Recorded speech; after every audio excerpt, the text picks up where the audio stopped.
tubidde ngera MP zaake yafiirwa ekifo kye kyabwa commissioner. Kati we forward eri ki council kwa sigaze eddakiika 10 ate tulina okutunako ku DPA. We forward weeri oyo yenna ayagala enfuga y'amateeka ennungi alwanyise etteeka lino kuba lino etteeka lifaanana ery'abakabbulu ligenderera kuzibikira abantu. Tumanyidde ogende ya rule of law gye tumanyidde baloya baayo mu history wa Uganda be batera okuwaabira amateeka gano. Era basobola naye kati etteeka lyetwogerako liri academic kuba president tannalisaako mukono. Tulinda liteekwa okumala okusibwako omukono obuwaayiro obwo bwongera okukuba ku nsolobotto bannansi okulemesa omutimbagano ogenda mu maaso okulemesa mwe bannamawulire kuba mwe bannamawulire mulina n'okusooka bw'obozze okundikoodinga nga nnyina bye ŋŋamba bw'olaba nga nnyina bye ŋŋamba olina okumala okunneebuuzaako Nalukoola bino tubirikodinge tubikwata oba nedda bw'omala gabikwata nga tofunye lukusa kuva gyendi nsobola okuwawaabira nga bwe nkugambye bw'onsindikira amawulire ge sinnakusaba nsobola okuwawaabira kati etteeka lisaana kuwakanya. Nirabye eddene lineeno president bw'anaamala oddissaako omukono njaga bwe tunaakomawo mu kiseera ekyo tutunuulire kawayiro tukalage bannayuganda kuba ne bannannyini lyo nga omubaka n'ababaka ne parliament tebannalisunsulira bantu kubategeeza nga bwe babayisiriza etteeka eddungi erigenda obbaya banaali basunsulira nga kyekyo kye baayagadde okukola. Etteeka eddungi emirundi egisinga liteekwa okuba nga ligoberera endaba y'abantu ebiruubirirwa by'abantu. Wera waliwo amateeka agatateekeddwa mu nkola olw'okuba nga bannansi tebaabiriimu nga bagakola. Gwe wali owuliddeko nga bassa mu nkola ensonga ya regional tier.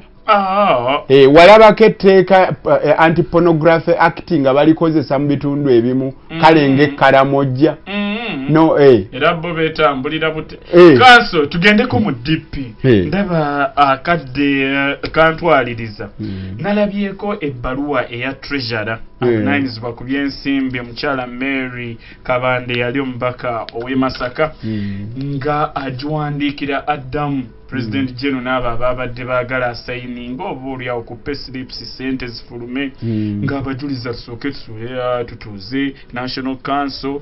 n'enkiiko ezo oba Finance Committee tusalewo ku bino kubanga waliwo ebyagenda dda mu maaso oba olyawo bye tutakkaanyaako era bye tutategeera nga ekibiina naddala endagaano ya mwami Museveni ne President General Mao n'akujuliza mu bbaluwa eyo nti naawe olina legal guidance gye wawa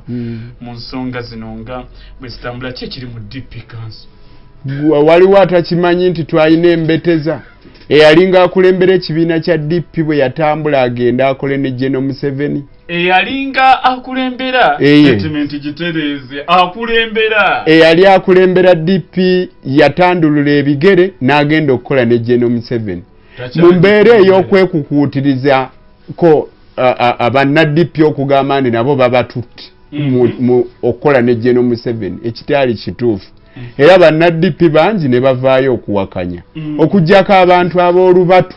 era kaakana abasengejje b'osobola okulaba abakkiriziganya n'ebyo ebyakolebwa mukulu Nobert Mao. Kati ate ajje nga waliwo embeteza atandika okwagala okusaasaanya ssente za Democratic Party olwo tuligamba ki abantu b'ensi eno bannyini kibiina nti ekibiina kyakola takitya essente zaakyo. Omusajja yali amaze okutambula okugenda okukola ne General Museveni ate akomawo atya atandika okuwa ebiragiro eno watali wawe ojoga benva watali wawo otandika otya omukulu takulira mpya bbiri atazikulira okugulu okumweno okugulu okumudipi okulala NRA gwe wawulirako endege ng'evugira mu mazzi tesobola leka naawe bino ebyakolebwa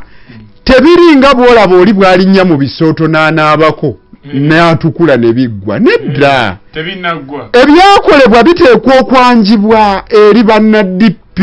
nga tuyitamu organiziza ekibiina entongole nga National Council binnyonnyolwe ddala kituufu wasayininga endagaano ne General Museveni ani yakuwa olukusa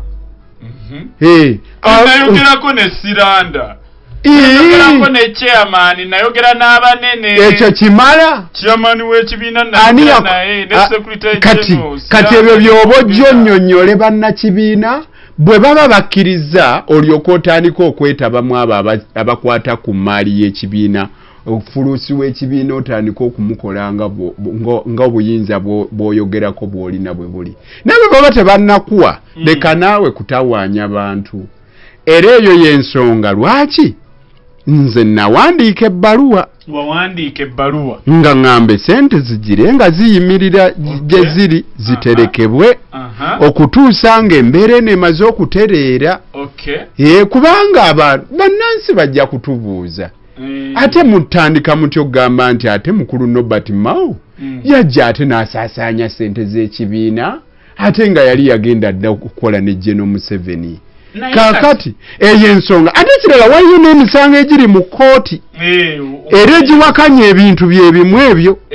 mu constitutional court naye ono ye w'amateeka justice minister Nobert Mao gwe osobola okukwata embazzi otandika ogiwaatisa ettooke kale w'amateeka w'amaanyi naye si yasalawo ensonga tugende mu kkooti ebweru n'abanga esazeewo n'etaggulula embeera eyo deni bwe tunaazuula nti nno ye mutuufu asigale ng'abeera n'endagaano gye yagendamu yali ntuufu era bigwanidde byonna awo kijja kuba kitegeerekese ng'ate nga bitukonfusinze nnyo twalabyeko kasiyeni ali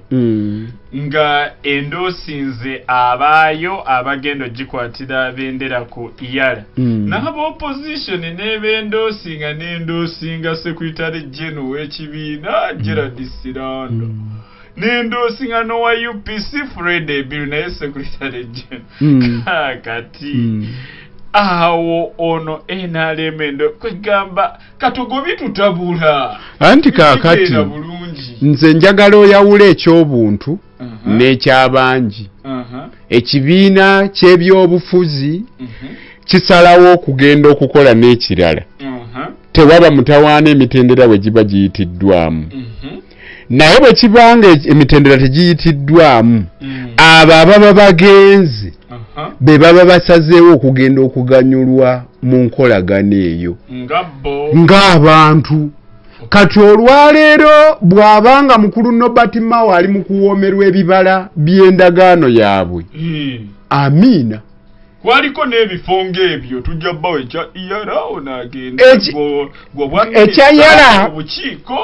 bwe yali akifuna honorable Mukasambidde baamala kukola ndagaano gwe kyogamba nti kyalirobedde General Museveni okulonda mukulu Nobert Mao nti jangu oli obwa minisita abakubanga takakatise kibiina kya DP mu ndagaano gye kitaagala kyali kyangu naye ndowooza enteekateeka yakuteeka viivi ku kibiina kizingamya kireme kukola mirimu gyakyo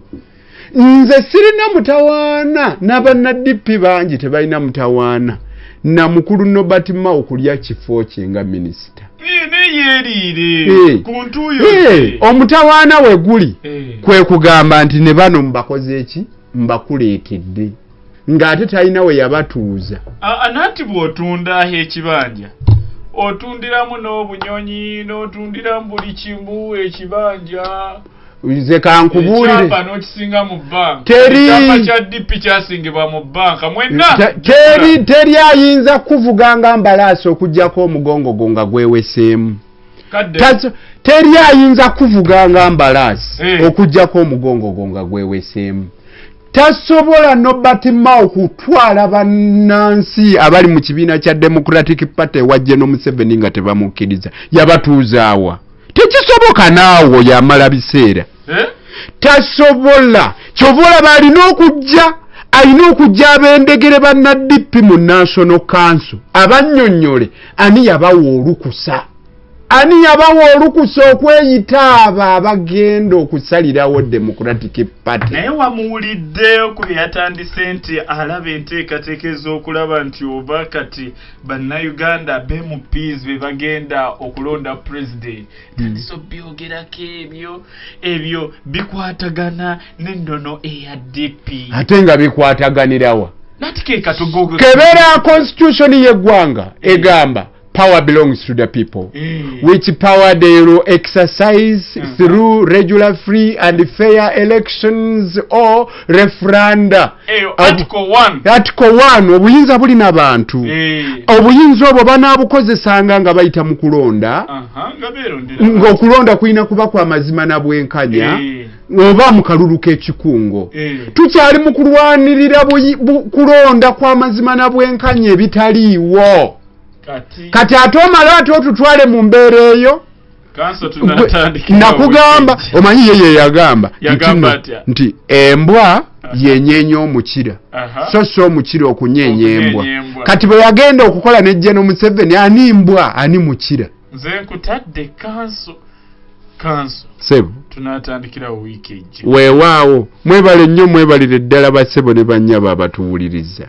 Nange bwentyo bwe mbadde abeekatadde nanga bone wattu bakiteegomba mwenna mbatumiddeko.